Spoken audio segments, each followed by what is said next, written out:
આજે હું ધોરાજી ખાતે મગફળી લઈને આવ્યો છું।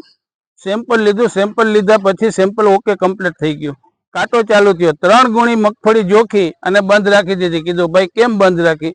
તો કે ભાઈ આ કોથળો ઠપકરવાનો તમારે 5 રૂપિયા આપવા જોશે।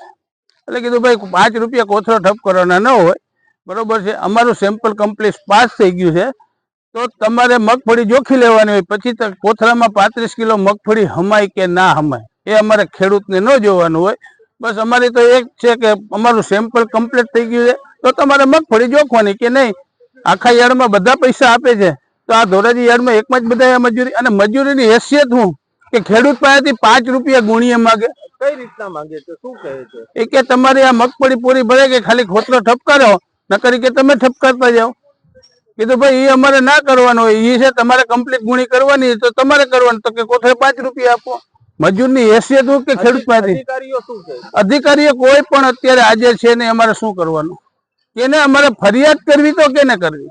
અત્યારે હું અહીંયા મગફળી લઈને આવ્યો છું નાપેડમાં, અને અત્યારે મારું સેમ્પલ પાસ થઈ ગયું, કાંટો ચાલુ થયો, એટલે 3 ગુણી જોખી અને 4થી ગુણીએ મજૂરે મને એમ કીધું કે તમારે ઠપકારવાના, મને 5 રૂપિયા આપવા જોશે।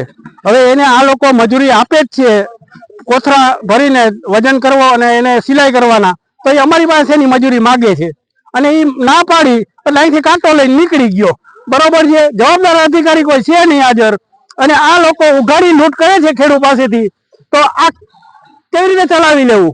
આ ટેકાનો ભાવે મગફળી વેચવા આવ્યો છું, અને 5 રૂપિયા કાંટાવાળા લે કોથરે, અને અમારી પાસે માગે 5 રૂપિયા, અમને પોહાતું નથી, અને અધિકાર કોઈ કઈ છે નહીં, કોઈ જવાબદારી વ્યક્તિ છે નહીં અહીં કોઈ। અમારે કરવાનું શું કહે છે, કઈ રીતના પૈસા માંગે? આ ઠપકારવાના કેટલા રૂપિયા? 5 રૂપિયા। તમારી માંગ શું છે? બંધ થવું જોઈએ? બંધ થવું જોઈએ।